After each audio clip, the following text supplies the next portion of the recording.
You guys already know what this video is about because you read the description and it's not clickbait, but I want to start by talking about my EDC. It's not the FN, it's not the 1911, it is not this very nice Walther PDP.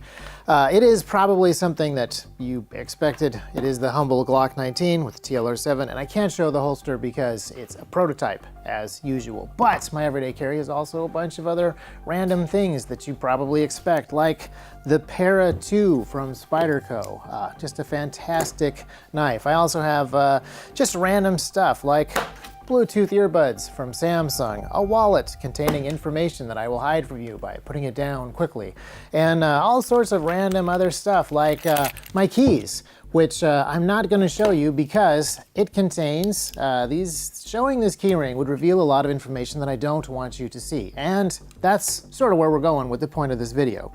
Now, if you don't know a lot about keys, showing you this entire keyring will show you nothing. You will get no information from it. But if you do know a lot about keys, showing you what is on my keyring will let you know exactly what kind of car I drive, exactly what kind of locks I have on the doors of my home.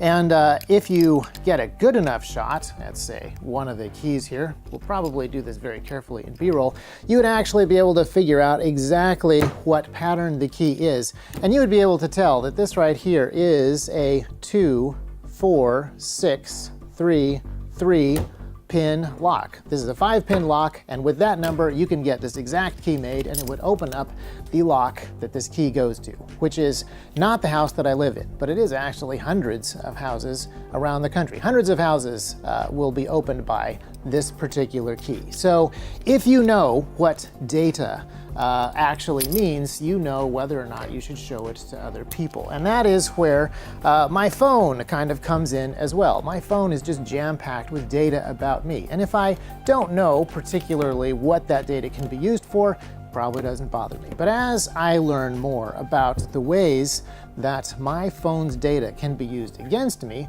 it starts to bother me a little more. Now, obviously, I carry a few other things as well. Usually there's a notebook, a spare weapon light, small pocket flashlight, and then in my jacket, since it's winter season, I have the extra ammo, extra frags, medical equipment, 20-inch FAL, the usual winter carry stuff. But let's get back to the normal everyday carry, the stuff that I actually have on me pretty much all the time, everywhere I go. Now, all of the items on this table are double-edged swords, like all tools, like all technology. They can be used for good or for evil. Firearms, obviously, but yeah, even this single-bladed knife is a double-edged sword. It can be used constructively or destructively, and I have cut myself with this very knife when I myself have been dumb, and I will probably do it again in the future. I might even do it again in this very video if I keep messing with it.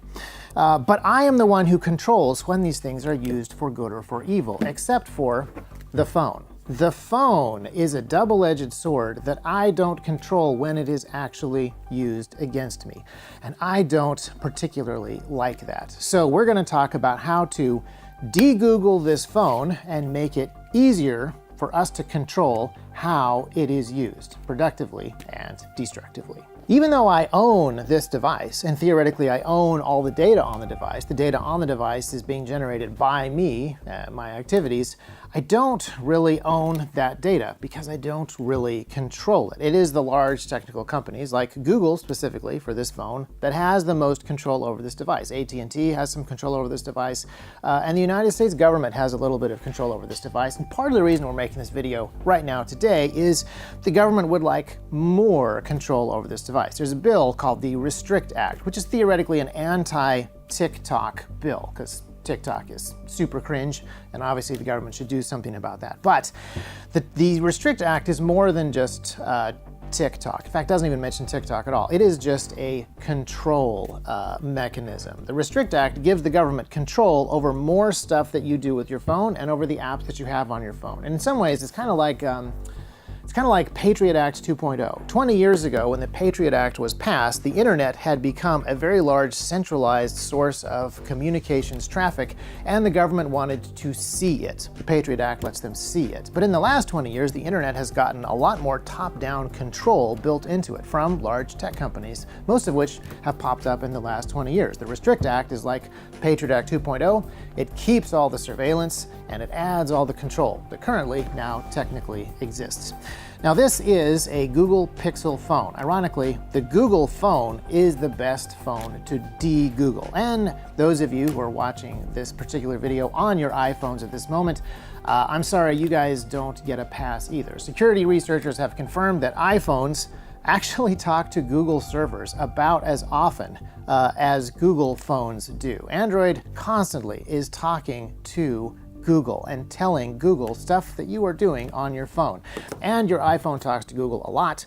Your iPhone talks to Apple a lot. Your iPhone even talks to Facebook and Meta quite a bit because of all the relationships between these different tech companies and all the different software layers and hardware layers that exist inside of this phone. So what can you do about it? Well, that's where we get to Graphene OS. So technically Android is open source, the bare operating system. And then on top of that, Google has the Play framework, and that is not open source, and that is the thing that's constantly talking to the Google servers. That's what makes the Google keyboard and the Google camera and Gmail and YouTube, an app that you may or may not have heard of before. All of that stuff runs in this Google Play layer that is constantly talking back to Google. That is why, even if you have an iPhone, you still have an awful lot of Google stuff baked into your phone running on the top, constantly reporting your activities back to Google. And then there's another layer of insecurity in your phone, which is every app that you install has the possibility to do stuff on your phone. And I know that there are abilities that you have to deny it access to certain things, but for apps to work, they need access to other things. And malicious code can get onto your phone from third parties, etc. So Graphene OS is an Android operating system that removes everything on the top. It is that bare open source operating system, and it is hardened in certain ways. There's a lot more protections between the different sandboxes that apps run in, and it is regularly reviewed by security professionals because it is open and it is clear. Now, some of you want an all or nothing, completely binary, good or evil solution, and there is no such thing. Is Graphene OS 100% completely trustworthy? Well, I haven't reviewed all the code, and I'm not a security researcher, so I'm not going to say yes. But I am going to say that I trust it infinitely further than I trust, you know, the other non-hardened stuff. So here's what you do. You get on eBay and you buy a Pixel phone, recent-ish. You get it in the mail, you go through the menus down to About the Phone, and you double-click on the build number over and over and over again until you magically become a developer. Congratulations, you are now a developer. Then you can unlock the settings inside the developer menu that are necessary to install Graphene OS. And I'm not going to walk you through the entire procedure because they make it really easy to install. All you have to do is take the phone, once you've unlocked the developer features that are necessary, plug it into your computer with a USB cable, and their install web page basically does all the rest. It walks you through the few things that you have to do, and then it installs this new operating system that completely removes all of the old Google spyware. Are we allowed to call it spyware on the YouTube channel that Google also runs? We'll see. So once you have Graphene OS running on your phone, you have bare bones Android with some extra security tools. And the question that you are now probably asking yourself is this operating system any good? Is the phone actually useless because now it doesn't have any of the nice features that Google has been working so hard to develop to make people want to buy their phones? And the answer is yes. There's actually two modes that you can run Graphene OS in. The first is you keep it very bare bones and you install open source apps from various open source security-minded app stores, and there is no Google framework, Google Play Store, Google any of the GPS stuff running on the phone at all. That is your most secure setting. And then ideally, most secure would be you never turn it back on, you put it in a box and it never connects to cell phone towers. But if you want the phone to actually function like a phone and be able to message, you're going to connect connected to cell phone towers. And every time that you connect it to something, you're going to lose a little bit of security. Security and convenience are usually diametrically opposed. I've had people assume that Graphene OS makes your phone invisible to everybody on the planet.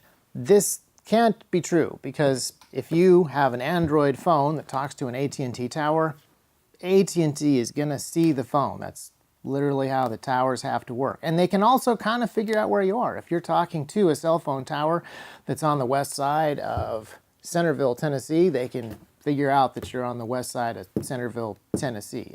There's no good workarounds for this, so just be aware. But once you get rid of all the spyware on top, the only people who can really see what's going on with this phone are you and whatever traffic you pretty much manually send through to AT&T.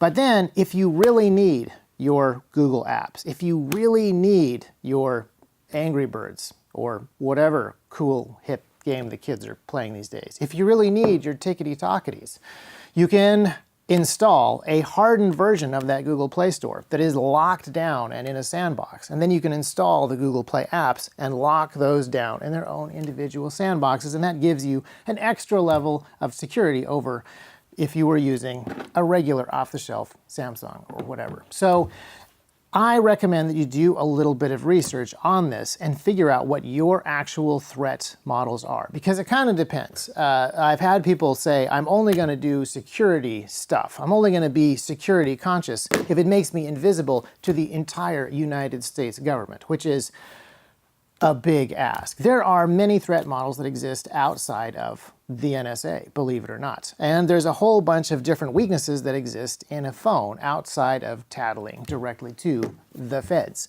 So there's a lot of reasons as cybercrime is going up and we are getting into interesting relationships with other nation-state actors. There are a whole bunch of reasons why you would want to limit the security weaknesses on your phone, even if magical NSA quantum computers can still kind of figure you out.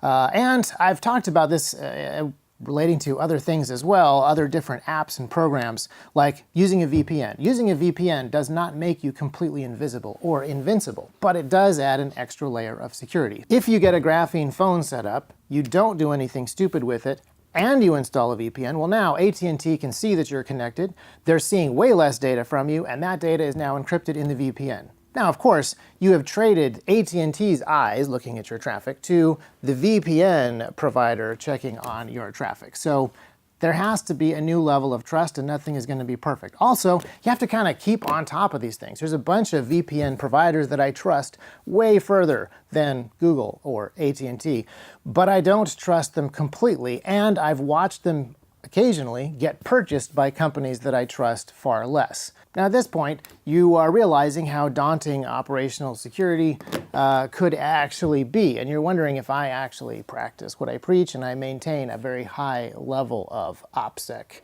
And the answer is no. I'm literally telling Google and as much of the public as possible what my everyday carry is, my actual carry gun and so forth. I almost showed you my keys a couple of moments ago. So I'm not the best test case. Actually, my wife is a great test case, however. Even though I am using a Graphene phone some of the time and an off-the-shelf, mostly stock Samsung phone, which I'm testing for alternative purposes that you will hear about later. Heidi has been running a Graphene phone as a busy mom who is technically savvy enough to need a smartwatch and other apps to actually run, but not technically savvy enough that she's going to rewrite the Linux kernel to fix bugs herself. She's been using it for a year with no complaints. So in some ways, that is the best possible recommendation for Graphene. It is the best test of it as an actual daily driver phone that gives you more control, more security, without adding a whole bunch of additional inconveniences. I'm a little bit too weird to be that actual, like, regular human test case.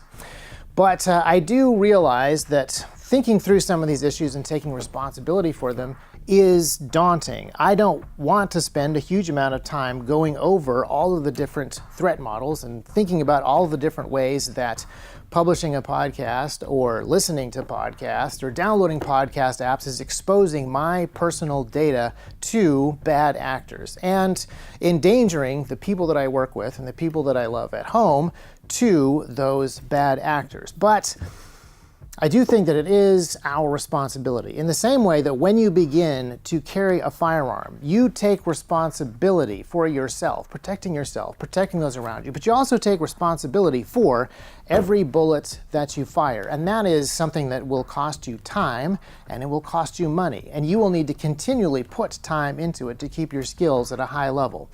I think that we need to be thinking that way about some of our digital communications as well, as there are more and more conversations about things like the Restrict Act, which would allow the government more control over our devices than we ourselves currently have now, as there are various bills that deny us the right to have encrypted apps and then need to create control mechanisms to stop us from having the encrypted apps.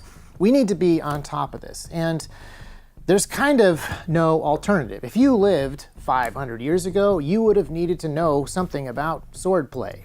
If you lived 200 years ago, you would have needed to know something about black powder just to survive and be responsible, to be able to carry the responsibilities that you have as a person. And you live in the 21st century. So I think that you have to learn some of this stuff. And at the very least, start thinking about it. The good news is a cheap Android Pixel on eBay is very, very simple to pick up, and it's very, very simple to get graphene on, and it's very, very simple to tinker with.